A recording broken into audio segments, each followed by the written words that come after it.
दरवर्षीप्रमाणे यंदाही नवयुग मित्र मंडळाच्या वतीनं आपली परंपरा जपत नवरात्र उत्सव साजरा करण्यात येणार आहे.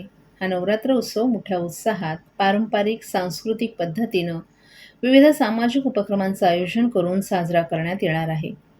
ठाणे महानगरपालिका प्रभाग क्रमांक 4च्या स्थानिक नगरसेविका तथा नवयुग मित्र मंडळाच्या कार्याध्यक्षा स्नेहा आंबरे, मंडळाचे संस्थापक तथा भाजप ठाणे शहर जिल्हा उपाध्यक्ष रमेश आंबरे, मंडळाचे सरचिटणीस डॉक्टर सागर आंबरे यांच्या नियोजनाखाली रविवारी 15 ऑक्टोबर ते मंगळवारी 24 ऑक्टोबर दरम्यान देवी मंडप, नेताजी सुभाषचंद्र बोस चौक, मानपाडा येथे हा नवरात्र उत्सव मोठ्या उत्साहात पारंपरिक, सांस्कृतिक आणि विविध सामाजिक उपक्रमांचं आयोजन करून साजरा करण्यात येणार आहे. 9 दिवस सुरू राहणाऱ्या या उत्सवात विविध नृत्य, सप्तशती पाठ, हरिपाठ, जाप, गोंधळ, देवीचा जागर, भजन, कीर्तन, निःशुल्क वैद्यकीय आरोग्य शिबिरं, कालीपुत्र कालीचरण महाराज यांच्या हस्ते भव्य महाआरती, रास गरबा, भव्य इंस्टाग्राम रील्स स्पर्धा, खास महिलांसाठी होम मिनिस्टर खेळ रंगला पैठणीचा, 151 कुमारिकांचं कन्यापूजन आणि सन्मान, पूजा, होम हवन, महाप्रसाद तसंच उत्कृष्ट वेशभूषा स्पर्धा आदी कार्यक्रमांचं आयोजन करून हा उत्सव साजरा करण्यात येणार आहे. आपण एक रील्सची स्पर्धा हे नवयुग मित्र मंडळाने प्रथमच ऑर्गनाईज केलं आहे. तर रील्सची स्पर्धा ऑर्गनाईज केली आहे. रील्सच्या स्पर्धेमध्ये आपण विशिष्ट करून रील्स ही देवीचा देखावा आला पाहिजे यावरती फोकस केलं आहे. देवीचं आकर्षणामध्ये देवीच्या आजूबाजूच्या गोष्टी ज्या असतील, म्हणजे काय की लाईटिंग असू द्या किंवा देवीजवळ जो काही देखावा मांडलेला आहे तो आला पाहिजे या रील्समध्ये. ज्या रील्सला जास्त शेअर्स असतील, जास्त लाईक्स असतील, त्या रील्सला आपण पहिलं, दुसरं आणि तिसरं असं पारितोषिक, रोख रक्कम पारितोषिक दिलं आहे. रक्कमाची रक्कम तसेच बक्षीस वितरण समारंभ म्हटलं तर तो 23 तारखेला बक्षीस वितरण समारंभ हा एकत्रित ठेवलेला आहे. सेकंडली, लहान मुलांना नवरात्र उत्सव म्हटलं तर लहान मुलं आलीच आणि प्लस नवरात्र उत्सव म्हटला तर दांडिया आलीच. तर दांडियामध्ये पण पारितोषिक हे ठेवलेले आहेत. नवरात्र उत्सवामध्ये आकर्षक म्हणजे वेशभूषा ठेवावी म्हणून वेशभूषासाठी 1 ते वयोगट 15 वर्ष या 1 ते 15 वर्षाच्या मुलांना आपण पारितोषिक ठेवले आहे, जे उत्कृष्ट वेशभूषा करतील त्यांच्यासाठी.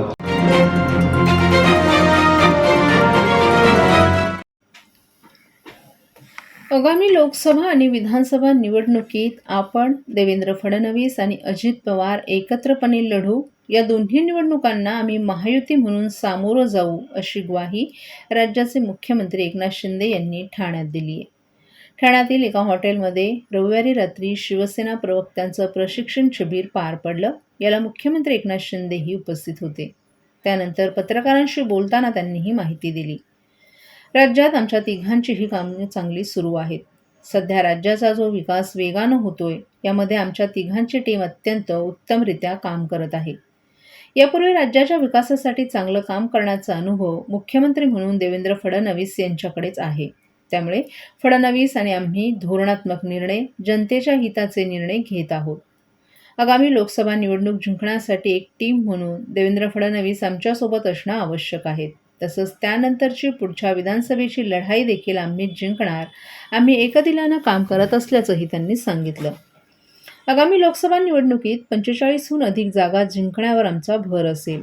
त्यानंतर येणाऱ्या विधानसभा निवडणुका आपण देवेंद्र फडणवीस आणि अजित पवार असे तिघे एकत्रच लढू, असंही त्यांनी आश्वासित केले.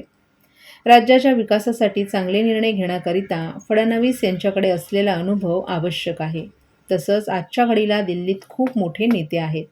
तिथे फडणवीस जाणार का, हा त्यांचा वैयक्तिक तसंच त्यांच्या राष्ट्रीय नेतृत्वाचा निर्णय असेल. त्याचप्रमाणे आमदार संजय शिरसाट यांनी त्यांच्या वक्तव्याबाबत आधीच खुलासा केला असल्याचंही त्यांनी सांगितलं. दरम्यान प्रवक्त्यांच्या प्रशिक्षण शिबिरात पक्षाचे, केंद्र आणि राज्य सरकारचे लोकहिताचे निर्णय जनतेपर्यंत सकारात्मकदृष्ट्या पोहोचले पाहिजेत, या दृष्टीनं चर्चा करण्यात आली. प्रवक्त्यांनी देखील आपली भूमिका मांडण्याबाबत चर्चा केली असल्याची माहिती यावेळी मुख्यमंत्री एकनाथ शिंदे यांनी दिली.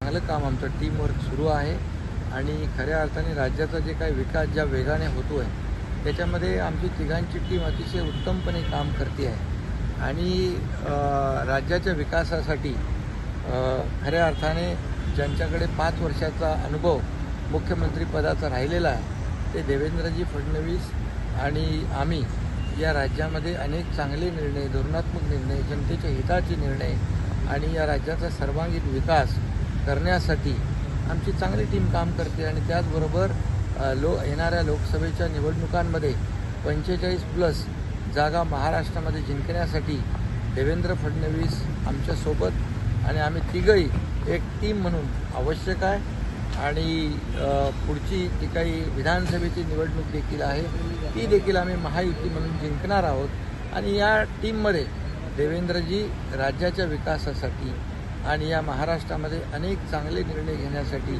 त्यांच्याकडे असलेला जो काही अनुभव आहे आणि त्यासाठी या महाराष्ट्रातल्या सर्वांगीण विकासासाठी आमच्या टीममध्ये आम्ही एक टीम म्हणून काम करतो आहे आणि महाराष्ट्रासाठी, महाराष्ट्राच्या विकासासाठी आवश्यक आहे.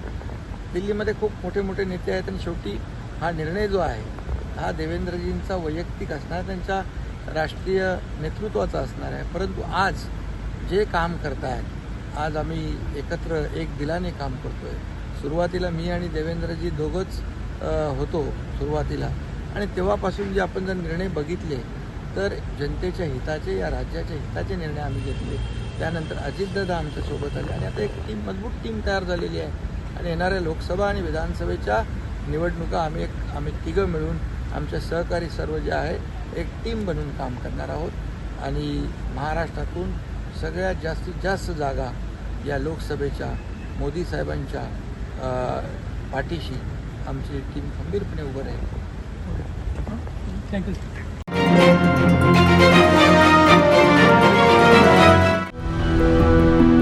मैं घर घर जाके काम करती हूँ. मेरे हस्बैंड ऐसी बेलदारी मजदूरी करते हैं. पहले मैं टीके लगवाती थी, फिर ऐसा हुआ कि हम लोग काम करते थे, हमारा काम डाउन होने लगा. फिर हम गांव चले गए. फिर गांव से आए तो हम दोनों काम में बिजी हो गए.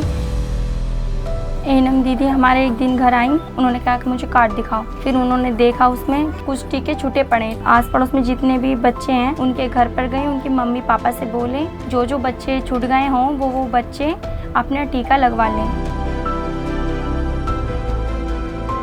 अब हम लोग सारी लेडीज मिलकर बच्चों का टीका लगवा के आए. हम तो भूल गए थे कि हमारी बच्ची का टीका नहीं लगा, लेकिन सरकार नहीं भूली, हमारे दरवाजे पर आए और टीका लगाए. मिशन इंद्रधनुष.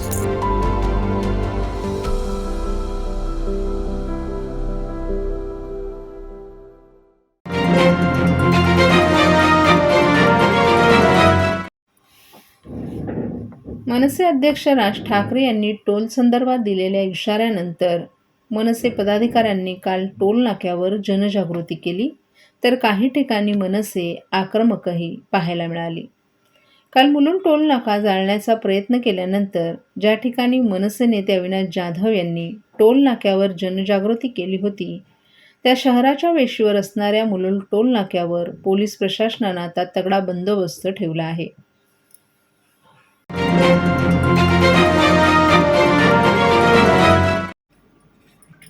नांदेड घटनेचं आम्ही समर्थन करत नाही. या घटनेप्रकरणी सखोल चौकशी करण्याचे आदेश मुख्यमंत्री एकनाथ शिंदे यांनी दिले असल्याची माहिती उद्योगमंत्री उदय सामंत यांनी दिली आहे.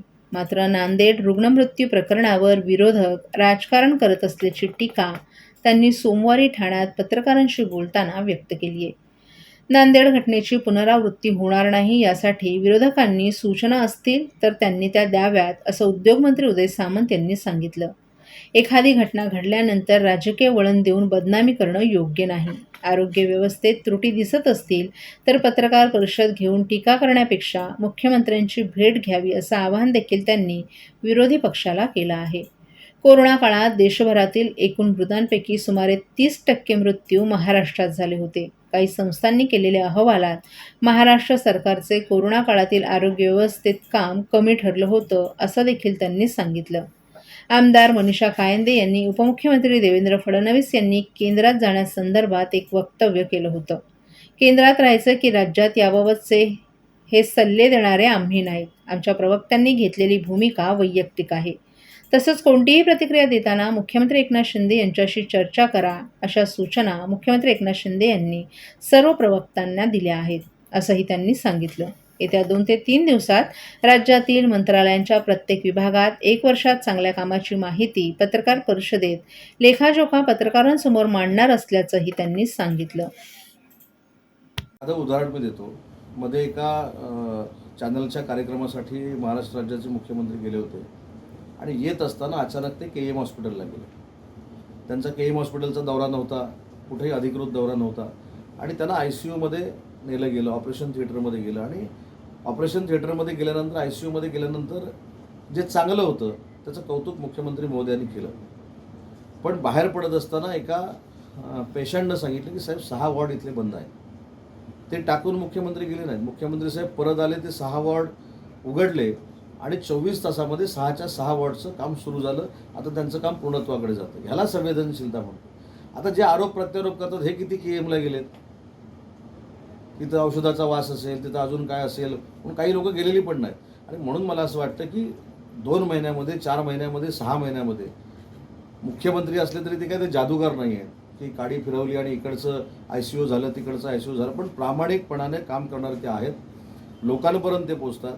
आता परवा जे आपल्याकडे बर्न केसेस झाल्या, मला असं वाटतं की पुढच्या 2 तासात मुख्यमंत्री मोदी तिथे पोचले होते. म्हणजे आणि भावनिकता आणि संवेदनशीलता ती काय असावी. त्याच्यामुळे त्रुटी असू शकतात, त्या दूर करण्याचा प्रामाणिकपणाचा ते प्रयत्न करत आहेत. पण नक्की मुख्यमंत्री संवेदनशील आहेत आणि संवेदनशीलपणेच महाराष्ट्राचं कामकाज ते बघत आहेत. कुठेही नुसतं फेसबुकवरून ते कामकाज बघत नाही.